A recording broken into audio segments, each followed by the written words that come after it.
नमस्कार. जय महाराष्ट्र, जय शिवराय. आज तारीख आहे 21 जुलै 2025.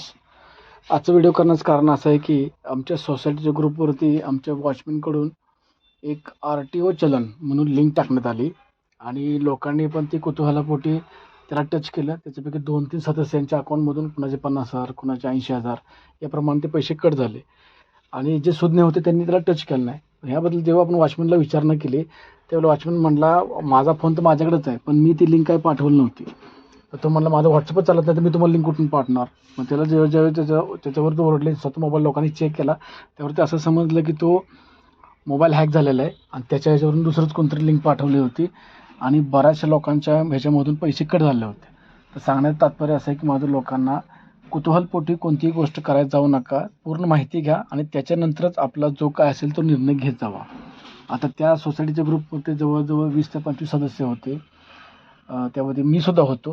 पण मला जर हे वाटलं की संशयास्पद वाटतं म्हणून मी टचच केलं नाही, मी डिलीट केली.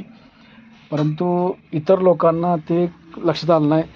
जसं त्यांनी पहिला टच केलं, थोडं पैसे कट झालं 17,000. परत टच केलं 50,000 कट झाले. मग त्यांना कॉंग्रॅच्युलेशनचा समय असा आला. तर मग पटापटा लोकांनी मग त्या वॉचमनला याबद्दल विचारणा केली. तर वॉचमननं त्याबद्दलचं स्पष्टीकरण दिलं. तर मी वेळोवेळी सांगतोच की कुतूहलपोटी किंवा आमिषापोटी कोणतीही गोष्ट करू नका. असा आपल्याला आर्थिक फटका बसतो. त्यामुळं कोणतीही लिंक आली, संशयास्पद वाटली, सरळ डिलीट करणे, त्याला टच करणे नाही किंवा ओपन करणे नाही, या भानगडीतच पडणे नाही आणि आपापली स्वतःची आपण काळजी घेणे व आपलं आर्थिक स्थैर्य सांभाळणे.